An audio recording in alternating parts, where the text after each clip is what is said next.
The difficulty of the Souls games is something that people always talk about and is often debated. I remember when Sekiro released, there was loads of posts online talking about the difficulty of these games and how many people felt like all of the Souls games and all of FromSoftware's games needed an easier difficulty. And it was at that point that I was concerned that potentially people constantly complaining about this would potentially have an impact on FromSoftware's games and Hidetaka Miyazaki's direction moving forward. However, that wasn't the case, and it really did cement to me the reason why FromSoftware's games are the way they are and why Hidetaka Miyazaki stands by his point that the difficulty of these games is a massively important factor into their fun and why people enjoy them as much as they do. So in this video, I'm going to be discussing it a bit more. I'm going to be trying to explain it. So this video is not as much for people that like the Souls games, like the people who are subscribed to my channel, funnily enough.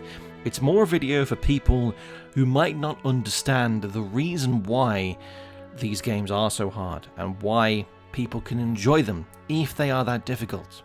So it comes down to a very simple point, but a lot of people don't seem to understand it, and that is that overcoming challenge is fun and rewarding for a lot of people. Now, there are some people, of course, that this is not the case for. A perfect example of this is my uncle. He's tried to play Dark Souls. I've tried to get him to play it several times, but he just does not get past the fact that the game is difficult and you have to repeat certain sections of the game, and he just finds that aspect of it frustrating. Fair enough. Different people have their own tastes in games and they enjoy certain things, which is obviously the reason why certain games are watered down more nowadays, and it's the reason why they are they're sort of trying to make them a bit more appealing to people by having like adaptive difficulty is a massive thing which is in games nowadays, and it's just run riot across all kinds of games, and it's the biggest thing that I personally hate in modern gaming is adaptive difficulty and how the game will constantly make itself easier for you. A lot of people don't realize this is happening. A lot of more casual gamers don't even understand that this is actually happening. The game is doing this in the background. If you keep dying to something in a game, most modern games, if you keep dying to something, the game will make it easier for you to allow you to overcome that challenge to get to the next part of the game, because it wants you to get that dopamine fix constantly, and it doesn't want you to get frustrated. It doesn't want the gamer to get annoyed, because modern games tend to think, okay, if a player's going to get frustrated, they're going to be more likely to just turn off the game and stop playing it, and they don't want you to stop playing the game. They want you to keep being invested, which is the reason why they often add microtransactions and all this kind of stuff into modern games, so that then, oh yeah, you keep playing the game, so you get just enough dopamine at certain points in the game when you overcome certain things and certain challenges, and then it encouraged you to buy more things. The Call of Duty franchise is absolutely terrible for this, because they've made multiplayer like that, which I didn't think could be done, to be honest, but they've managed to do it. Modern Warfare 2019 and Modern Warfare 2 both have a similar system in the game, except it's to do with multiplayer. And it's to do with, if you die certain times in a certain game, it will give you an easier lobby, and it will give you opponents that the game thinks you can kill. But then for those people, it's doing the exact same thing. If those people die to you, then they are going to get an easier game. And Call of Duty's managed to do it with multiplayer, which is probably the reason why Modern Warfare 2019 was a massive success, despite the fact that I personally hated it and I thought it was an absolutely terrible game.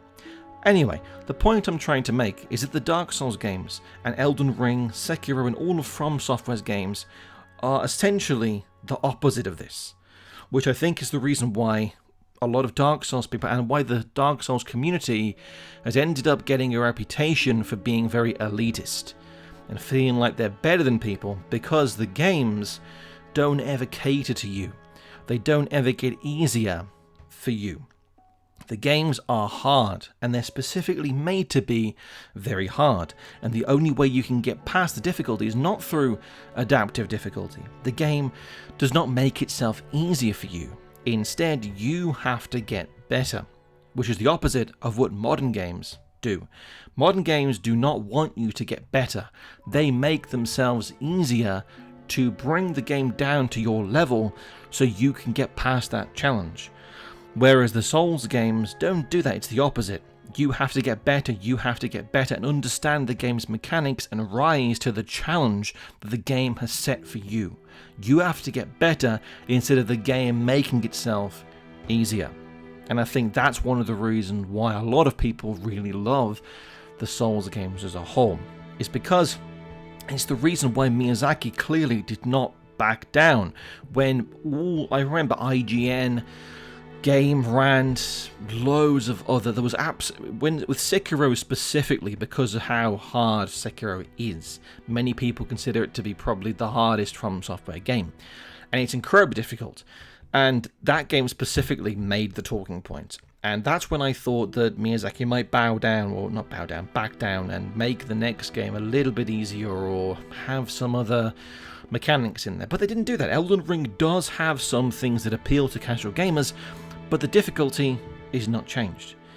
So that's proof, I think, that people do still like that kind of system, and that's why Miyazaki has said many times that he wants people to rise to the challenge and get better at the game, because then that feeling you get when you overcome that massive challenge, that boss that you've been struggling at for hours, and when you get the ability in your head of watching the moves, learning when the moves are going to happen, when a boss is swinging a certain way so you can dodge, and when you understand the game on that level that you can beat these bosses, the level of satisfaction and the amazing feeling you get when you overcome that challenge is almost addictive. And in my opinion, it makes these games, in my personal opinion, better than a lot of other games. Coming back to a topic that I did mention somewhat recently in my video talking about why I feel the Souls games are superior, but I don't want to get back onto that topic. I'm merely trying to explain that specific factor, that's the reason why people like these games, even though they are so brutally difficult, is because of that amazing feeling you get when you pass that challenge. I think that's the reason. I think that's what drew a lot of people to it in the first place anyway. There are a million other reasons why people like the Souls games, but that aspect specifically is what tends to be the talking point for a lot of people, because there's been many times when I've talked to someone and they said to me, how can you enjoy this game when it's so hard, it's so brutally difficult and challenging? How can you actually have fun when you just feel like you're being punished? And the answer is, I'm not being punished. I'm learning from my mistakes and getting better to end up punishing the game. If you enjoyed that video, make sure you leave a like, comment and subscribe. Maybe even share this video with anyone you think will enjoy it if the video was good enough. Thank you again for watching. This is SoulReborn signing out. Have a good one.